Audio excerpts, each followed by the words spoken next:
Yo, what's going on, good people? It's your boy B3, aka the Kush Motivational Speaker. And you see, Zero Gravity Show is on the go again. And I have somebody super dope that I can't wait to introduce to you guys. So I hope you're ready for the flight, because I am.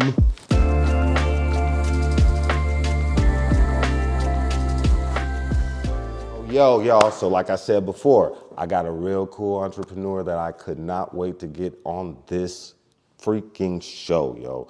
Coming out of Oakland, California, she herself, an entrepreneur in the game. They also know her as the neighborhood plant dealer. Do y'all know who I'm talking about? Let's bring it up, because now we in Vallejo, California, y'all. So come on, give a big shout out to my girl, Miss O. What's poppin', family? Give me some, give me some, give me some. Yeah, how you holding up? I'm good. I'm actually from Pittsburgh. Pitt? Like originally. Originally. I went to high school in Pittsburgh, so I say I'm from. I feel like where you went to high school is where you're from.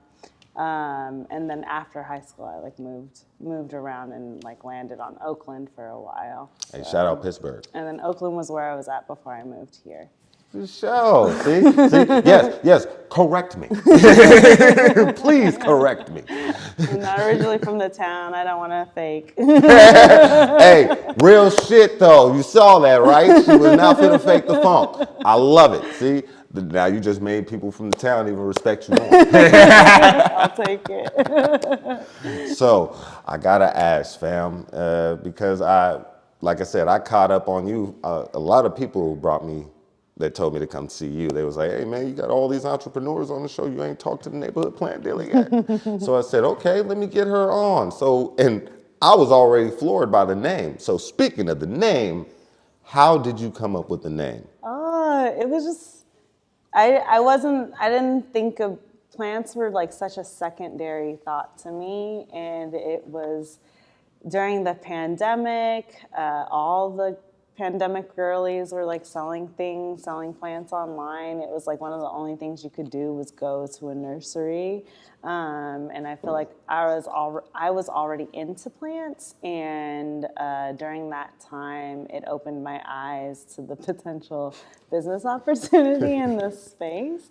So I would buy some of my favorite plants, and I would seek them out or see them at Lowe's or at Home Depot for really inexpensive, and know that they were selling for more online.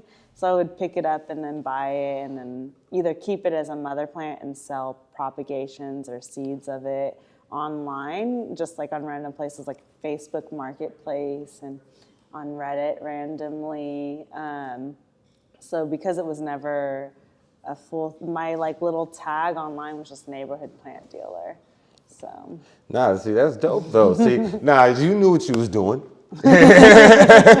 You knew what you was doing when you brought up the name, because that ring. I want to ask you is, could you tell me a little bit about your background in, the horticulture space? I know you said you do a lot of photography too. Oh, so, yeah. give me a little. I feel like people ask me a lot of plant advice, and I don't know what I'm talking about.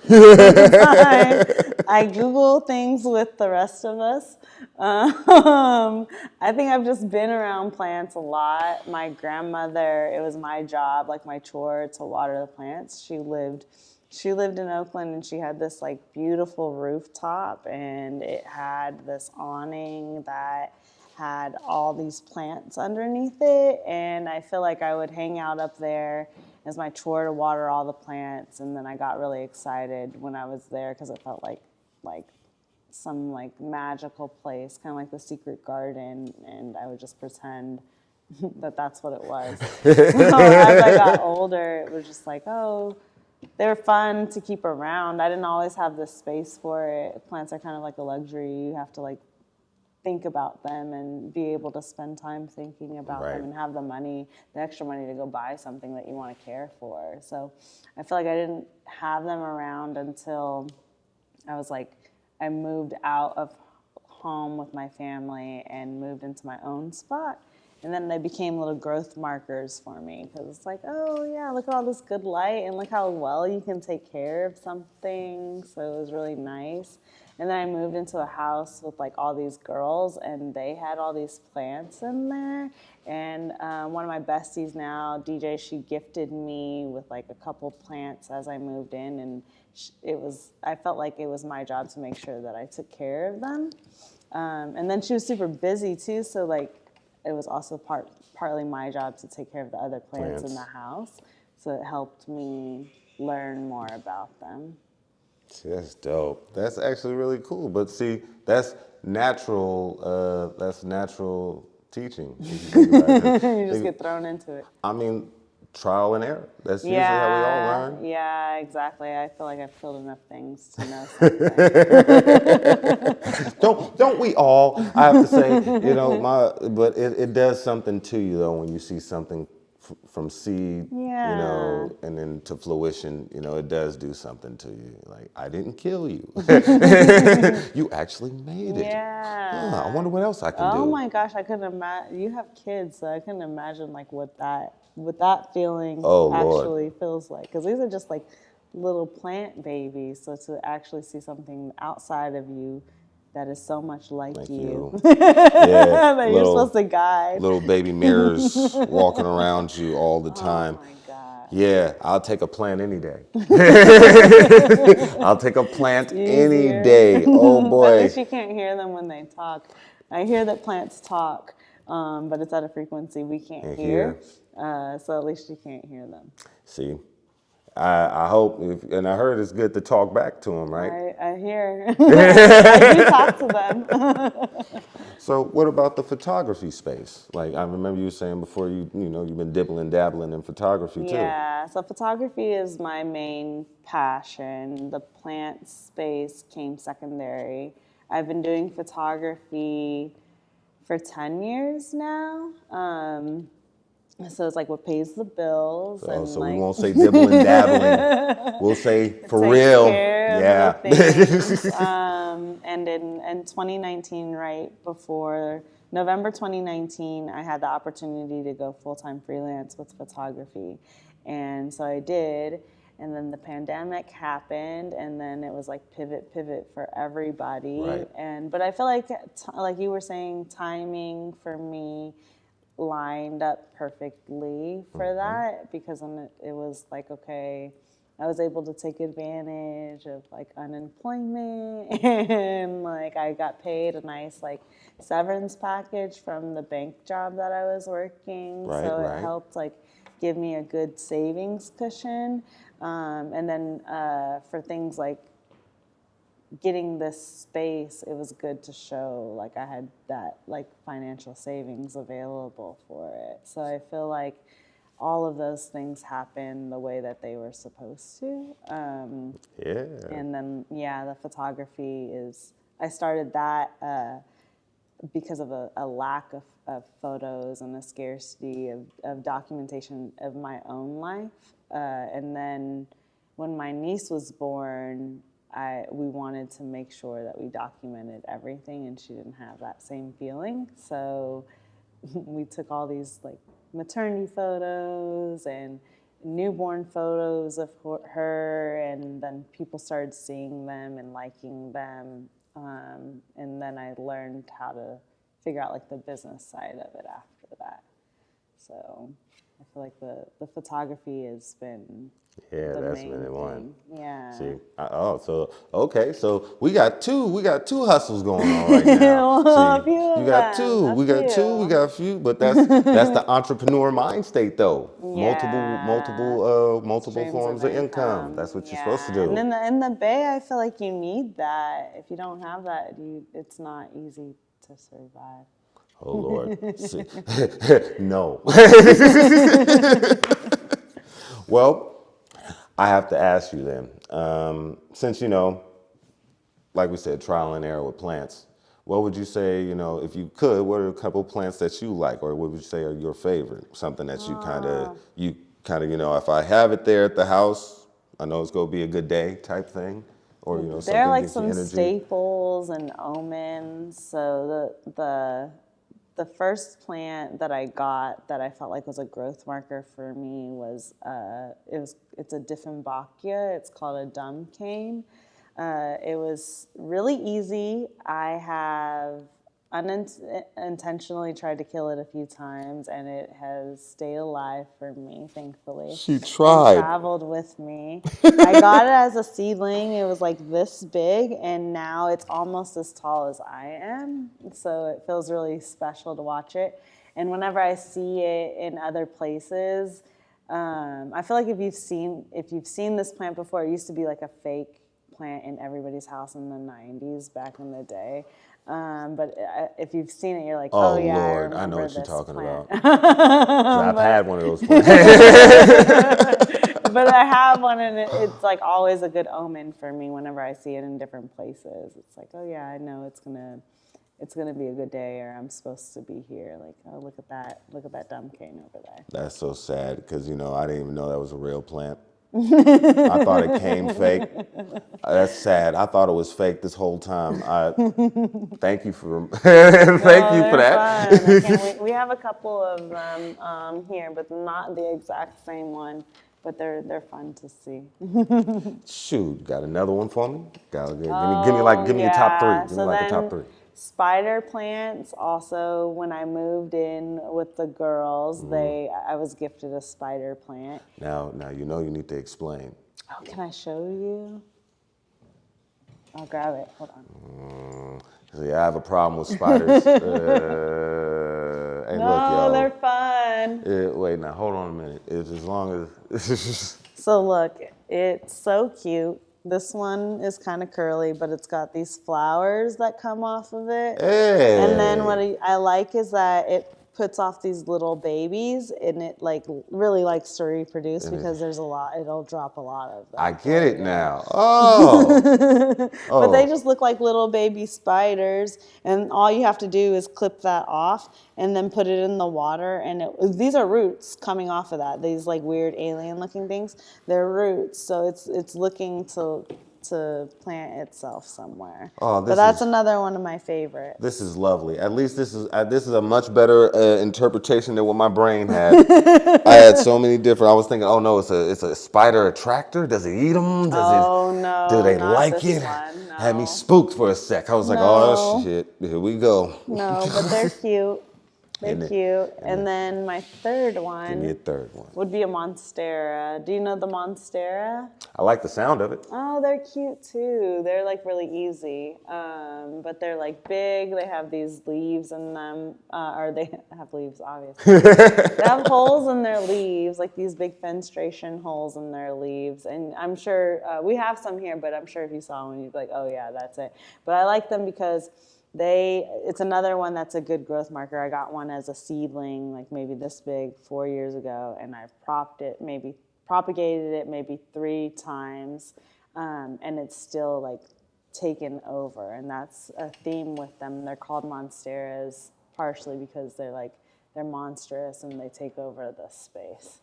Oh, I like that. Yeah, but they're really fun and they're beautiful, and being able to watch them mature is a really fun experience because you see them go from tiny petiole leaves that don't have any holes in them and really grow and mature to like these thick, big things that take over your space.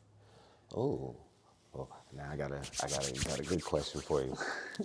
What is the weirdest plant that you think that you either you've grown yourself or that you've seen before? Like the weirdest plant. Oh, I saw this plant. I went to the San Diego Botanical Garden a couple weeks ago.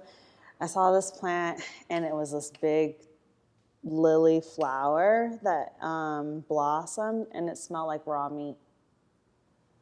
Yeah, and it was like colored, like kind of like a flesh, like if you get like a steak, steak tone.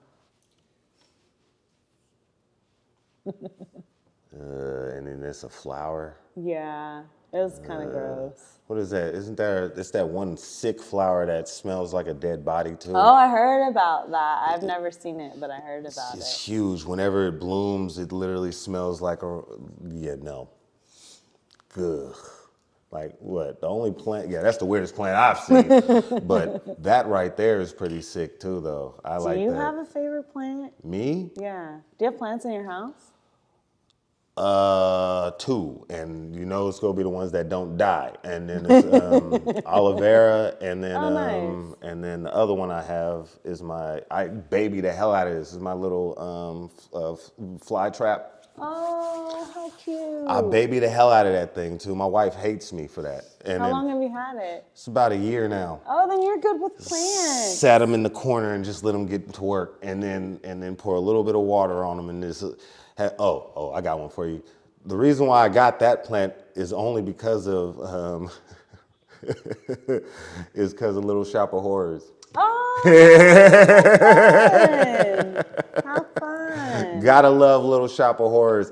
Oh boy, feed me. But I want to do a movie night in here where we watch Little Shop of Horrors. that would be, put that on the schedule. Yeah, that'll be dope. Yeah. See, people would know. There's some people who've never even seen that I haven't movie. seen it since I was a kid, and even then I feel like I wasn't paying attention all the way to what was going on TV. I would really like to revisit it as an adult. Oh yeah, watch that movie. It's fucked up.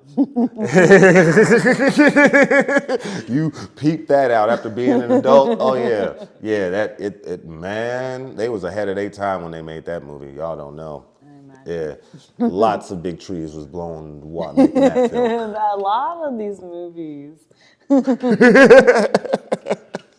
So I'm gonna get a little deep with you.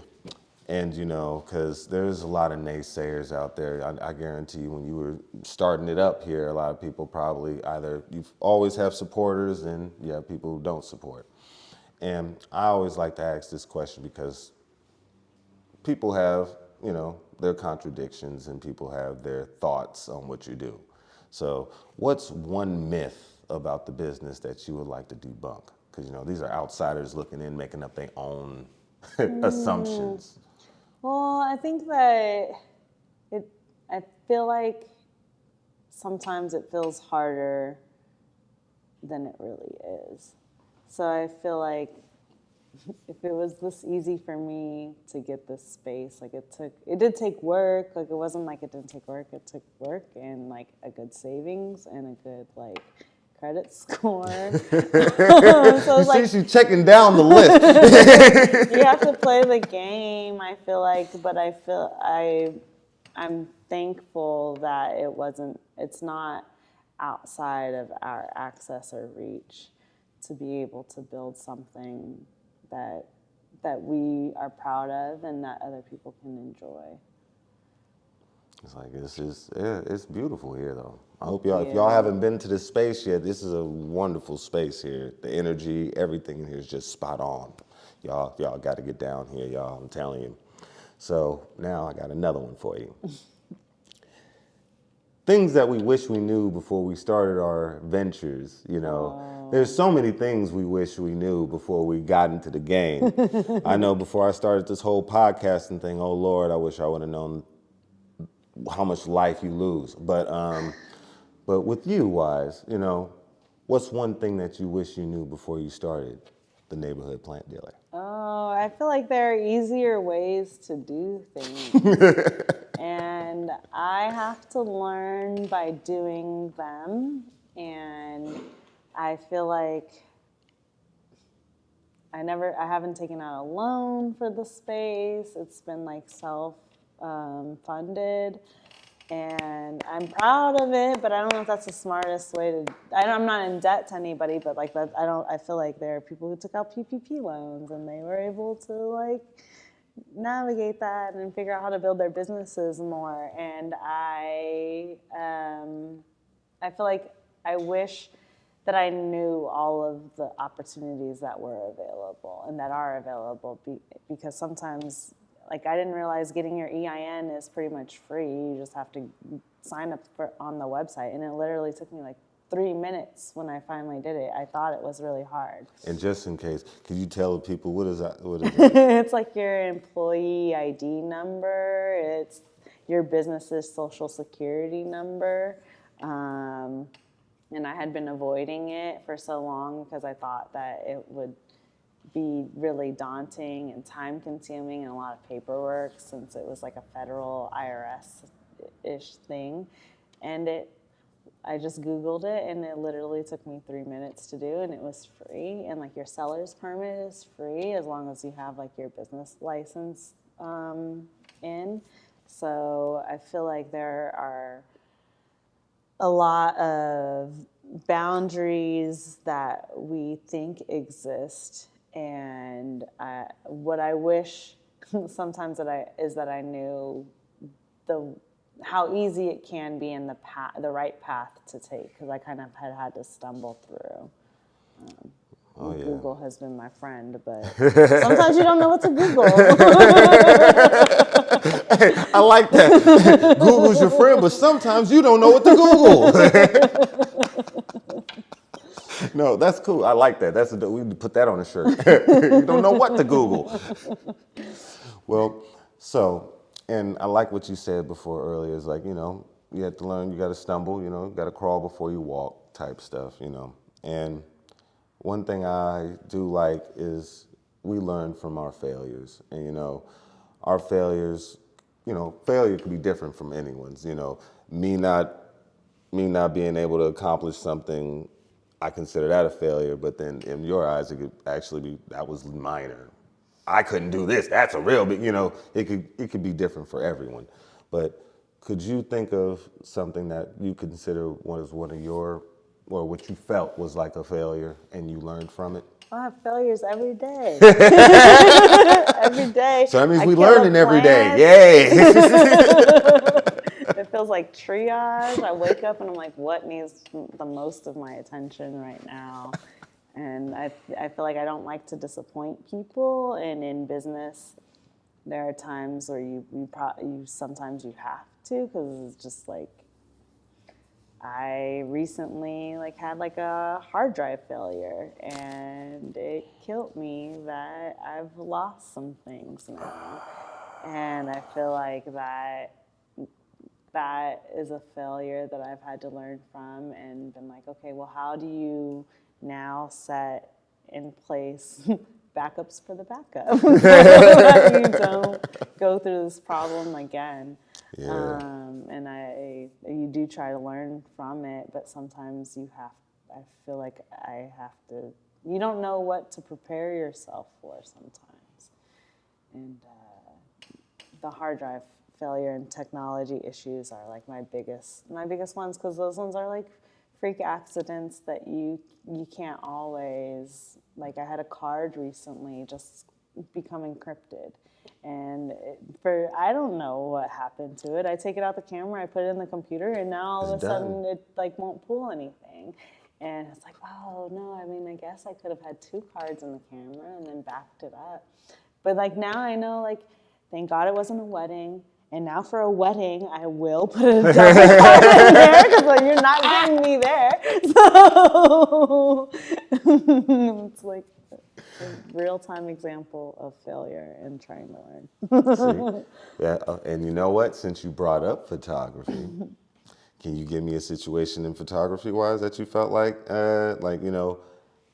this probably won't look good, but then you actually there are did a really lot good. of them. All the time. All the time. There are sometimes being behind the lens, I don't necessarily feel like I know.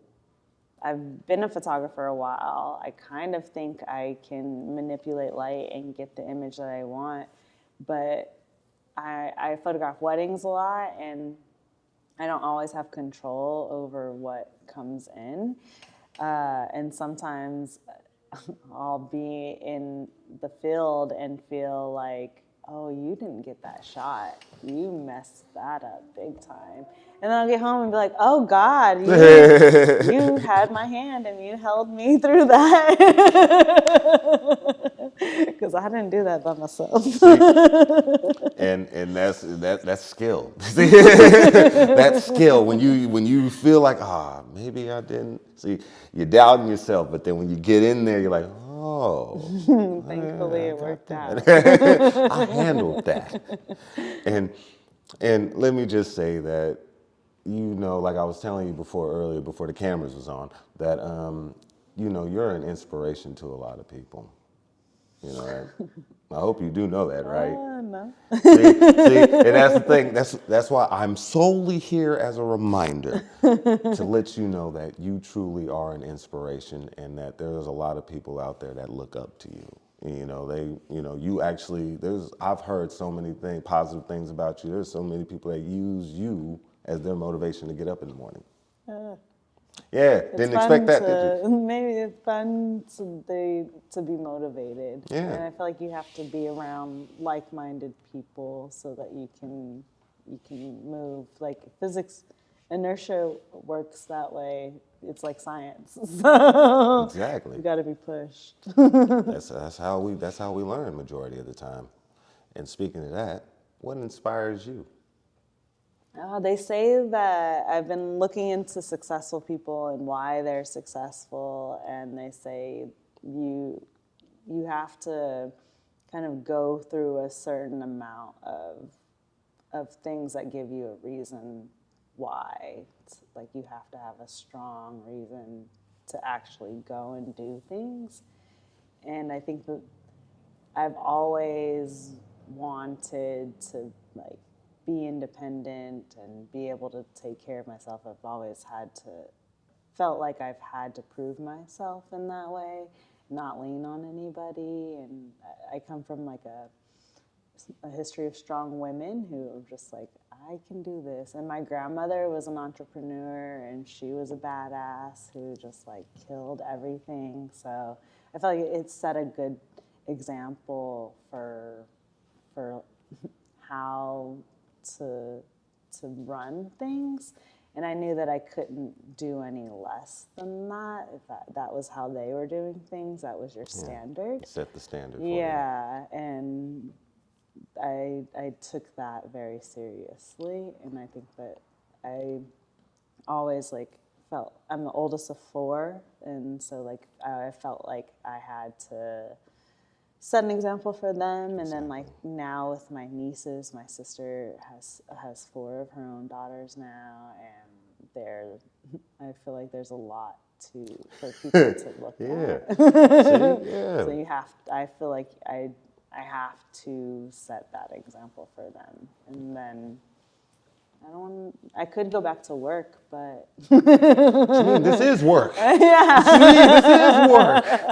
This is work right here. I could go back and work a 9 to 5, but that also kind of motivates me to be like, oh no, I live a dream literally every day, and that pushes me to like take that opportunity as a blessing and try to push it further to be able to do it the next day. Well, you're leading the next generation. That's what it is. So Yeah. I hope my nieces they take pride in being here. They come to the shop and they're like, they greet people. They have their own jobs. I feel like they have to water plants and stuff. I'm going auntie's job. I'm going over to auntie's. Like, we're going to the family shop. So it's like really they cute. bragging at school. Like, my auntie's a business owner. What does your auntie do? See, you know it's coming. It. Oh, heck yeah. See, told you, you are inspiration. And not only that, you got younger sisters too. They won't say it, because I got relatives that won't say that you're an inspiration to them, because why would I pump your head up? But realistically, you are though. And you know, that's something that it's an unsaid thing that, you know, hey, I love you, you know, and you're also doing a great job. Yeah, you know, we don't do enough.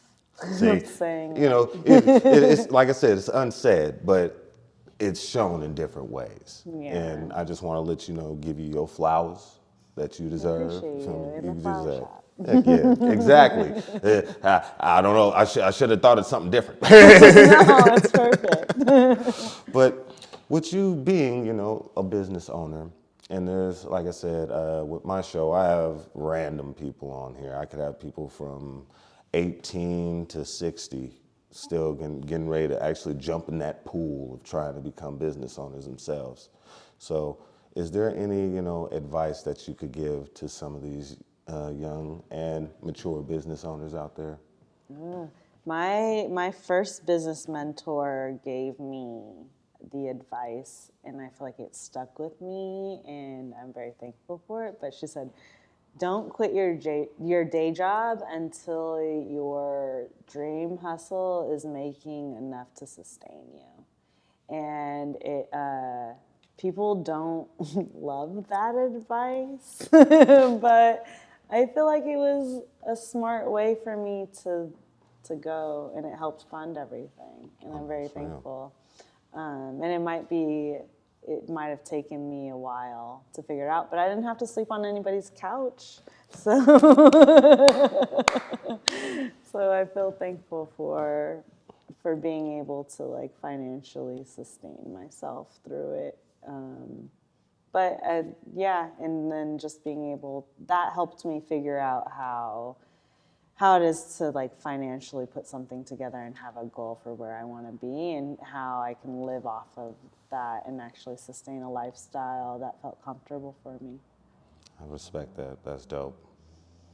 And you already gave me one person, because my next questions is, I always want to see, who are 3 people who you feel was most influential to you. I think I got one. I think I got one already. So, I need 2 more. 2? I need 2 more. I got one already. I think I'm gonna just go have you say it first, so that way I don't. Grandma? Yeah, there we go. Thank you. I had to have you say it so I didn't seem stupid. I already did this once before, and I was wrong. So I was like, I'm not gonna do that again. So I got grandma. So Well, I wanted to make sure I was right. 2. So yeah, my grandma. She's a badass. Like, she always said it with her chest, and I appreciated being able to see that, and I felt like people loved and respected her, and might not have always she might not have always been the easiest for you to talk to, right. but everybody appreciated and loved her regardless. So she is definitely number one. My family, my sister, just having her in my corner, she's such a cheerleader for me that, like, I'm thankful that I do have her to be like, hey, I love what it is that you're doing right now. Like, it's always like consistently gassing each other up, and I really appreciate having her.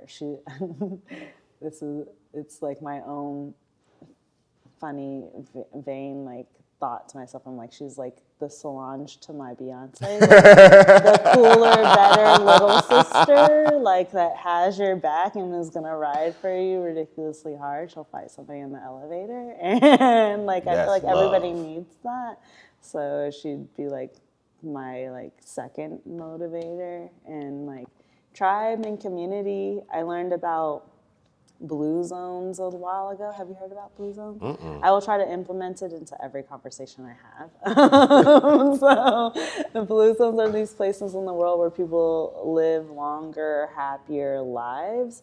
And I don't know, I think there might be like 7 of them. There's one in like Loma Linda, California, but there's one in Japan, there's one in Italy. And I became obsessed with learning what some of the common threads were between these communities. And a big one was community in general, and having a sense of tribe and people to like kind of hold you accountable for things. And I do feel like the people in my corner motivate me and push me. They're all like really bossy, badass, like people who I think are really cool and have like, they're good people in general. Like, I look up to them, and I feel like they hold me accountable for being the best version of myself, and I get to like grow and watch them do the same. So they're like definitely what pushes me to continue and live what I think is a good life, because I get to do it with them. That's beautiful, though. That's community. That's how it is. That the community is what keeps you. That's a good. Rah rah is what you say. Keep you going. Yeah. I like that though. I know my little community. They right when you feel like there's nothing in the gas tank, they remind you that, wait a minute, you still got just enough of E on there to get you to the gas station. Yeah. You know, it's got just enough E to get you to the gas station. We call it that phantom tank. Yeah. You know, a little bit of gas is going to get And me up sometimes there. you don't really know how much you got, but it gets you through. It's going to get you there. I'm telling you, put one on, I put $2 on pump 5. I'm going to get somewhere. It'll be home, Get to but where I'm I there. gotta go. Yeah. What motivates you? And Me? and pushes you. Whew. Okay, now you done thrown me off. I'm not used to this.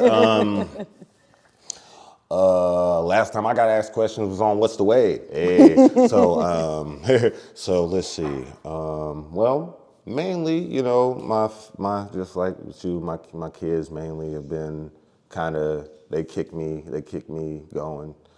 I know I talk a lot of mess about my daughters, but I love them to death, and they really know when to kick you in the ass when you need it. Like there's been times where I'm the motivator, but yet there's been times where I'm down. It'll be my daughter to come out with a funny joke or something random as hell. She'll see me if I'm real quiet because my voice is loud as hell. So I'm quiet, not doing anything. My daughter will come in and just say something randomly disrespectful. She'll come up and be like, "Hey, Dad." I'm like, "What?" And I'll be like, "What TV? You know that TV show you like to watch?" Probably something random. And I'm like, "Yeah." It's like, "Did they have that in the '60s?" And I'd be like, "What are you talking about in the '60s? You trying to call me old?" She's like, "Yeah, well, I mean," and then that would we get a whole thing going on Yeah. with that, and then they really do. I love my babies. My youngest, she's the one who's my youngest. Her form of love is jumping on off of something on top of me. Oh my gosh, they're So, nuts. oh yeah, she was supposed to be my boy, and since I just got a tough little girl, I can deal with that. I can deal with having a tough little girl. That's cool Oh, I with me. like it. But yeah, they've been my sole motivation. You know, my wife, she's been really on me too, and I always tell people this. I met my wife when I was in the 5th grade. Shut up. Yep, met Were her you in the guys 5th grade. together ever since? Nah, make that clear. Met in the 5th grade, and then split up, got back together, all that. But there's no other person who I could really trust as much as I trust her. And she's one other person. Like, I'm an actor. I've done the whole thing, and voice acting was never really. I have the voice for it, but I never wanted to go for it because I didn't know anyone in that field or anything of that nature. And she would be the one to be like, "How much anime do you watch? How much anime do you It watch? doesn't even make sense. Get in that shit. Yeah. What the hell is wrong with you?" Yeah. And before you know it, the one that got me hooked is when I had auditioned on freelance stuff. Got auditioned for Demon Slayer. Oh, shut up. How fun. You know, I was an extra voice. Don't get it twisted. I'm not famous or nothing. But but I was in the background. it. But that was kind of like that sealed the deal for me. I was like, okay, Yeah, I this think is something. I think that might be where I want to be. How fun. Hey. And they say that's something that I heard you should get into for work things that you already spend your time doing and loving. right. So I think that her pushing you and planting that seed of you're watching all this anime, why not? It already excites you and you love thinking about it, so why not give yourself something else, like a deeper reason to love it? See, thank you for that. Now, hold on a minute. This ain't about me, yo. Hold on a second. We need to get back on the show, yo. No, that's the show. You're trying to get me all out of place.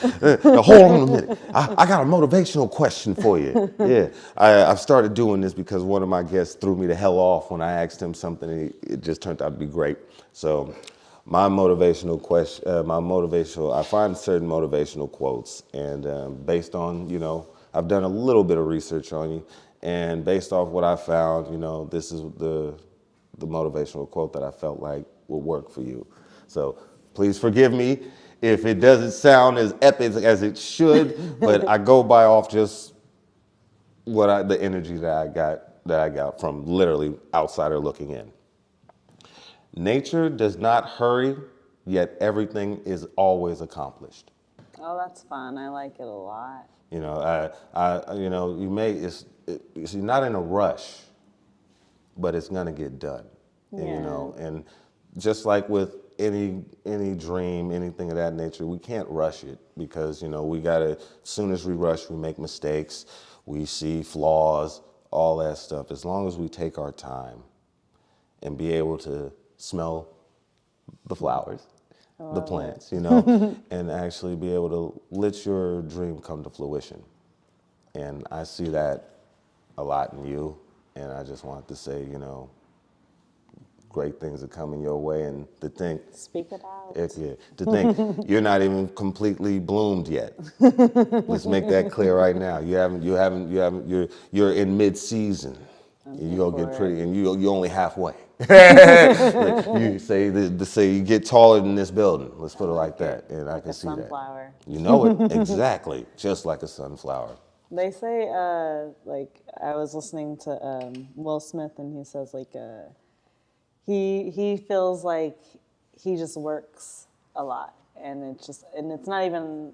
It's what I think is like, it's not necessarily a lot. It's just every day I apply myself to like this space and this dream and this goal. And I'll lay a couple bricks, I'll come in and prune a couple plants and tend to a few things, and that to-do list is never ending, but I feel like as long as you do it every day, you're not going to be bad at it. If you're consistently doing something, eventually something's going to hit. Eventually you're going to like learn the flow and get into it. So every day I work a little bit. Could have sworn.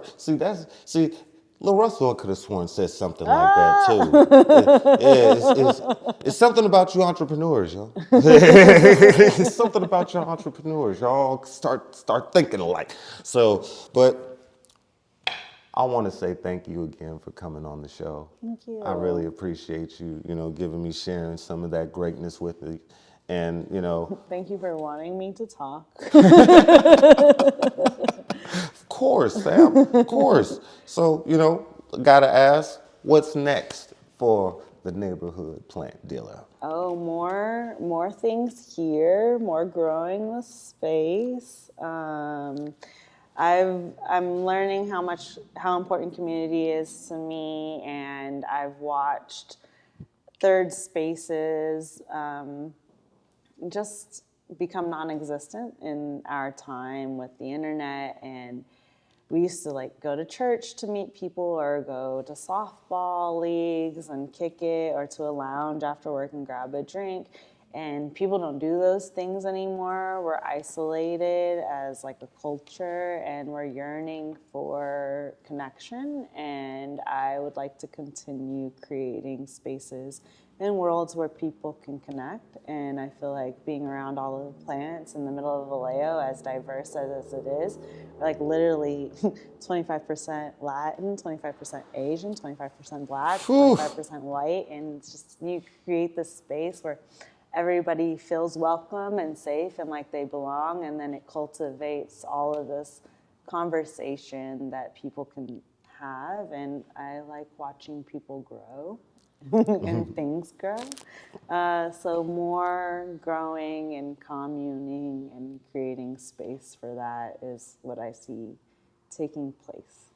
Beautiful. See? Big things coming, family. So make sure to let them know. You got to give them tags so they can find you, find the spot, tell We're them a that. neighborhood plant dealer. We have a monthly mixer called Monstera Music. Every second Friday during the Vallejo Art Walk, we have music and wine, and Astra Botanical sets up their inflatable for the kids to run around outside. Hey. Artists are welcome to come up and set up space, and that's our only signature event right now. But we would like to throw more. We're working on Syngonium Cinema. We want to do the Little Shop of Horrors. That'll be coming this summer. We've been doing yoga in begonias, which has been really fun to get the community stretching in an intimate, vibey space. So more more things to do. Yeah, baby. See, keep in touch with her. Make sure to follow her on Instagram, y'all, because she does kind of keep us up to date with a lot of cool stuff. If I was a little bit more limber, I would have joined the No, yoga you can thing. do it. That's Yeah, the point. a You little gotta come stiff. stretch. It's Oh, yeah. okay. Just get in the back. You'll be fine. Man, you gonna have me break a bone. No, not from stretching. Like, oh man, I ain't got that much meat on me, man. You gonna kill me. No, you can change it and switch it up for you. Modify it. I think there's modified poses.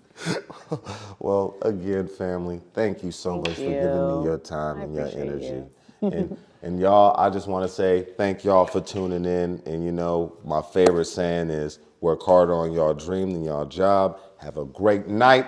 See y'all next time. Yeah, baby. Yeah.